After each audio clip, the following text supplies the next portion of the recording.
Hello, this is Len Lindsay at myrogueangels.com. I'm going to do a re-unboxing of Rogue Angels prototype. I received it from another reviewer when they were done with it, so now I have the prototype and I'll be able to go through various videos and articles talking about it. And this is the prototype. Really nice box for a prototype. Just like the one you'd find in a store or on your shelf. What's interesting when you open the box, that he numbered them. I have number 10 out of 50. So he made 50 of these prototype kits. My degree is in elementary education. My mother was an elementary school teacher. My wife was an elementary school teacher. My daughter is an elementary school teacher. I've put together kits of materials for 30 kids in a classroom, so I know what it's like putting these big kits together. This was phenomenal how he did this. This is way more work than any of the ones I've done, and he did 50 of them. So good job, email. So yeah, Emil Larson is the developer, the main developer. Many people involved in the project. So let's look at what's inside the box when we're going through. The map book is the size of the whole box, so I'll be taking things out of the box, and the map book is the size of the box, so you can kind of get an idea. This is the book of maps. There's over 50 maps, and the prototype is on thin paper. The final will be on thicker paper, and each map will have squares telling you where you'll be able to move. At the bottom of the pages is your turn tracker, telling you how long you have. You need to accomplish your mission before you hit 0 at the end. Various enemies and obstacles will be placed on here. Your heroes will be moving around on the maps. And the campaign book will explain to you which map to use, where to put things such like that. And the campaign book, this is one out of, I believe, 6 campaign books. And you can see this is not a thin book. This is 230-page book. This is just for what's referred to as chapter 1. When you go through the campaign book, it'll tell you what you need to do to set up the set up the map for your game. It'll show you yellow ones will be where enemies go that are the yellow enemies. Is that a red one? Yeah, red will be the red enemies. There'll be other objects that you might be placing elsewhere on the board. And R1 would mean enemy number 1, and then the instructions would tell you which one it was. So I can go through and show you those in a little bit. The box itself has another box inside, which is called the ship box. And the ship box compared to the map book, let's compare sizes. There's the difference in the size. So the ship box will be smaller, and it's going to have basically another map inside of the box. I don't have the box for the prototype, but I have what looks like a good representation of what's going to be on the bottom of the inside of that box. You'll be able to, in some missions, I imagine, move your people around inside the ship. And also the ship box will be a place you keep everything from the game that you're playing, so that you can put it away and then maybe next week pull it out again and just pull everything out of the ship box and it'll be ready to go. Also included is a rule book, which is 48 pages. So full color rule book.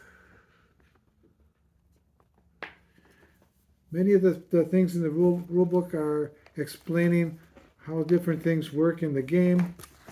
If there's explanations needed about what to do with your character board, how to use cards, how to maneuver on the board.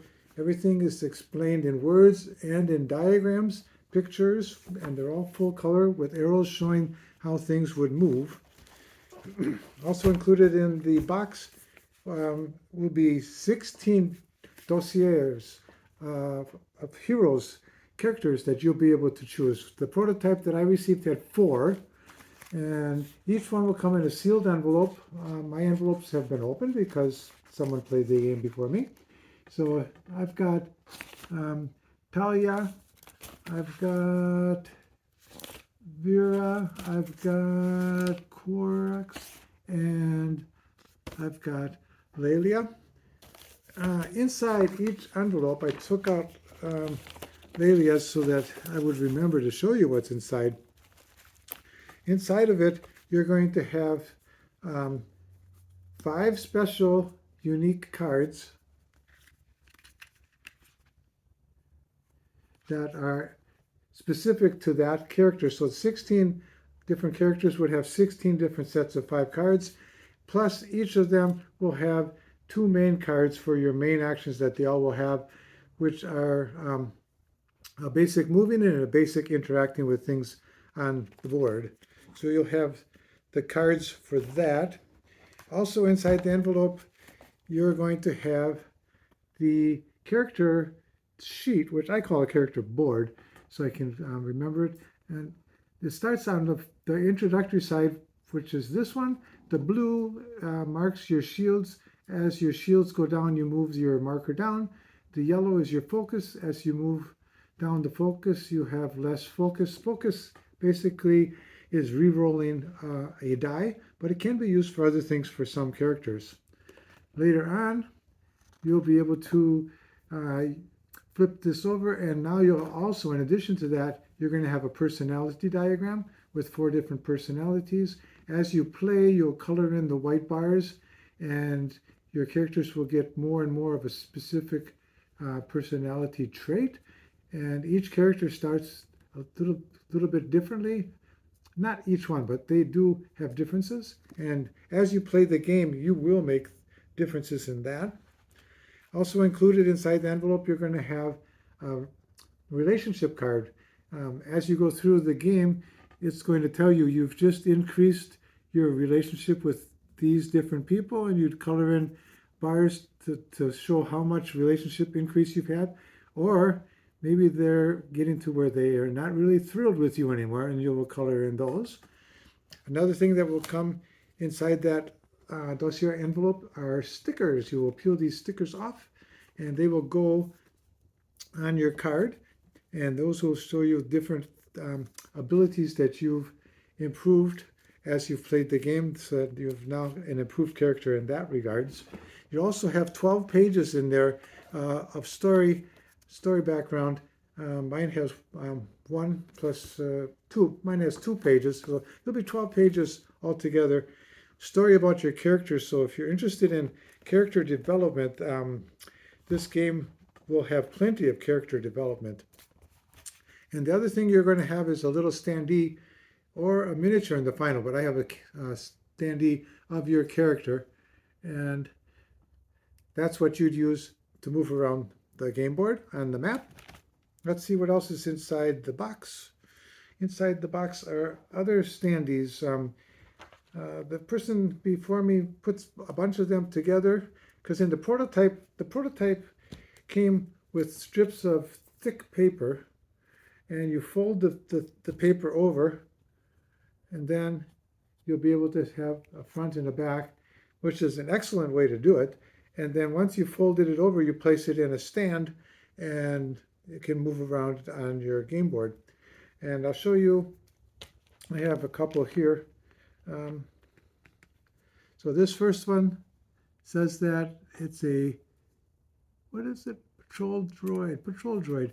And you put it in your stand, and now when you're moving it around the board, it will remind you what the stats are for that that specific enemy. Now, the final game, this stand is going to have a dial on it, and you'll be able to turn the dial to increase or decrease, most likely decrease, one of the stats, or maybe 2. I don't know how the final is going to be. The picture showed a dial that you can change. So that will be really handy to have that. Other things that go in on your board would be things like doors.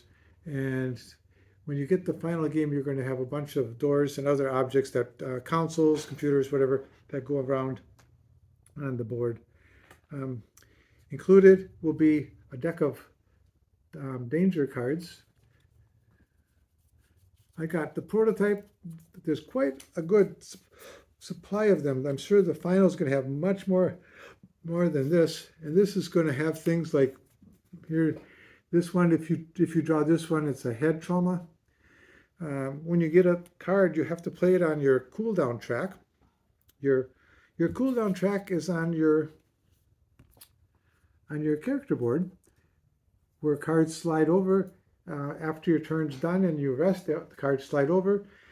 When you play a card, it goes on your cooldown, and when it slides back off, you get the card back. If you get a danger card, it's going to take the spot of one of your cards, so you won't be able to play as many cards. Too many of those, and you won't have much room for playing your cards. Okay, what else do you get? More things. You'll get dice. The dice have different symbols on them. Let's see if I can show you some dice symbols. You can have two little running characters for movement. Then you have shields. You'll have +1 and +2. And you also have a +1 plus a shield and +1 plus a movement. For example, this would be +1 movement. When you have one of those, you don't get both. You have to choose which would you like it to be, a +1 or a movement. The pluses are handy because they will match up with whatever you're rolling the dice for. For example, if you're interacting with something, you're going to get a bag with tokens inside. The prototype doesn't have the really cool tokens. They just got different, like cute little tokens. But if you're interacting with something, you're going to draw one at a time out of this bag. The goal is to get 3 of the same color. So in this case, I've got a red and a white. If you ever draw 2 white at the same action, like doing this, you have to put everything you've pulled for that action, put it back in the bag. So if you have 1 white, you can get risky and say, I'm going to risk it. If you get another white, they all would go back in the bag. Maybe you're lucky and you pulled out a red. Now you've got what you were supposed to get. 3 of the same color because white is wild. 2 reds plus a white. 3 of the same color. And you would accomplish whatever that was. The benefit of these dice is if it says +2 and you're trying to pull those interact tokens, this will let you pull 2 more. So it gives you a better chance of getting the 2 colors you want because there's 4 different colors. There's purple, yellow, red, and white. Of course, white is wild. Other things that you're going to get in the game will be markers, like little thick tokens that you turn over when it's your turn. If you haven't taken your turn yet, this shows that you are available to take your turn. This game, you don't take turns clockwise around your table. Whoever the team decides should be next is next. And this would be when you're done with your turn, you flip it over so that everyone remembers you took your turn already. You don't get another turn until the round is over, and then everyone goes back to being available again. Other tokens that I've got in the prototype are blue and yellow tokens. In the final, there'll be a blue shield and a yellow focus token for moving up and down your focus that I showed you on these cards that keep track of your shields and to keep track of your focus. What else? Oh, here. This is the marker that goes up and down the bottom, not up and down, across the bottom of the map to track your turn. When it gets down to 0, if you hit 0 at the end of the track, where's 0? There is 0. When you get to the end and you hit 0 and you didn't do what you were supposed to do for your mission, you failed. The nice thing about the game is you don't fail completely all the time. What they call it is you fail forward. You fail, but you go forward in the campaign. I think the exception is the very, very first mission. They want you to get things right. Another thing that comes in the game will be bigger cards compared to the damage cards. You can see the difference in the size.